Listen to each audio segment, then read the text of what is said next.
जय श्री कृष्णा। स्वागत है आपका साथी त्रिशला के साथ। कैसे हैं आप लोग? कैसे हैं घर में सब? जरूर बताइएगा। हम आज आपसे बात करने वाले हैं जिसे हम त्रयोदशी भी कहते हैं, जिसे हम धन तेरस भी कहते हैं और जिसे हम धनवंतरी पूजा के रूप में भी जानते हैं। भगवान कुबेर को प्रसन्न करने के लिए, कुबेर कौन है? कुबेर यक्ष हैं, शिव भक्त हैं और कुबेर वो हैं जिनके पास माँ लक्ष्मी की तिजोरी की पूरी चाबियां हाथ में रहती हैं। यानी कि आप माँ लक्ष्मी को प्रसन्न करने से पहले भगवान कुबेर को प्रसन्न करिए। अगर आपने उन्हें प्रसन्न नहीं किया तो माँ लक्ष्मी को प्रसन्न करने से आपको कुछ दिनों के लिए तो उनका आशीर्वाद मिल जाएगा, लेकिन स्थिर रूप से माँ लक्ष्मी का आशीर्वाद आपको सिर्फ और सिर्फ कुबेर जी की पूजा से ही प्राप्त होगा। तो हम इस विशेष दिन पर क्या करना है ये आज आपको बताने आए हैं।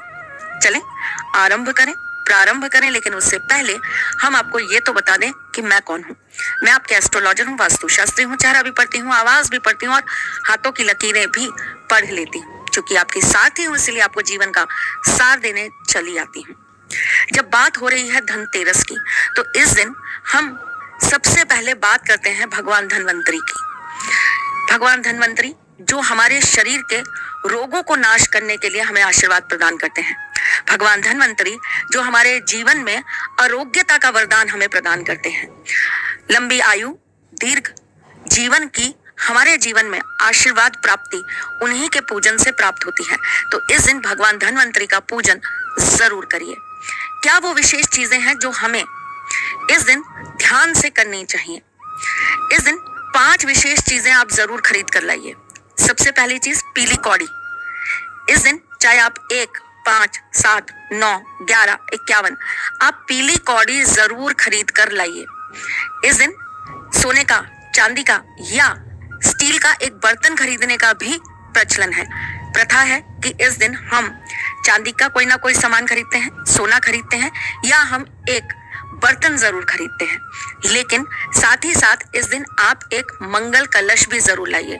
कलश जो कि मिट्टी का बना होगा और इसके अंदर आप एक तांबे का छोटा सा सिक्का या एक टुकड़ा डालकर इसको अपने घर में लेकर आएंगे। तीसरी विशेष चीज जो आपको इस दिन जरूर खरीदनी चाहिए वो है धनिया। जी हाँ, साबुत धनिया इस दिन जरूर खरीदा जाता है। चौथी विशेष चीज जो आप इस दिन जरूर खरीद कर लाइए वो है कमल गट्टे। कमल गट्टे इस दिन खरीद कर लाने का विशेष वो महत्व होता है। माँ लक्ष्मी भी आपके घर में प्रसन्नता के साथ वास करती हैं अगर आप धनतेरस के दिन अपने घर में कमल गट्टे खरीद के लाते हैं। 5, 11, 21, 31, 51, 108 या जितने आप चाहें उतने आप लाइए, लेकिन लाइए जरूर। 5वीं और सबसे विशेष चीज जो इस दिन आपको जरूर से जरूर खरीदनी चाहिए और उसके बिना आपका पूजन हमेशा अधूरा माना जाएगा, और वो क्या चीज है? आप सब एक चीज बहुत अच्छे से जानते हैं कि माँ लक्ष्मी को सुगंध बहुत पसंद है। उन्हें सुगंध बहुत ज्यादा प्रसन्न करती है। तो इस दिन आप माँ लक्ष्मी को प्रसन्न करने के लिए एक इत्र जरूर खरीद कर लाइए। अगर आप हर श्रृंगार का इत्र खरीद कर लाते हैं तो ऐसा करने से आपके ऊपर कुबेर जी का, माँ लक्ष्मी जी का आशीर्वाद सदा सर्वदा बना रहता है। धनतेरस वो तिथि है जिसको लेकर बहुत सारी और भी मान्यताएं हैं। ऐसा कहा जाता है कि धनतेरस के दिन अगर छिपकली दिख जाए तो पूरे वर्ष भर आपके घर के अंदर माँ लक्ष्मी का वास बना रहता है, सुख संपत्ति आती है, घर में कुछ विशेष खुशियां अगले आने वाले साल में आपको प्राप्त होती हैं। धनतेरस को लेकर एक और मान्यता है कि इस दिन आपको एक मिट्टी के कलश के अंदर या मिट्टी के पात्र के अंदर आपको धनिया बोना चाहिए।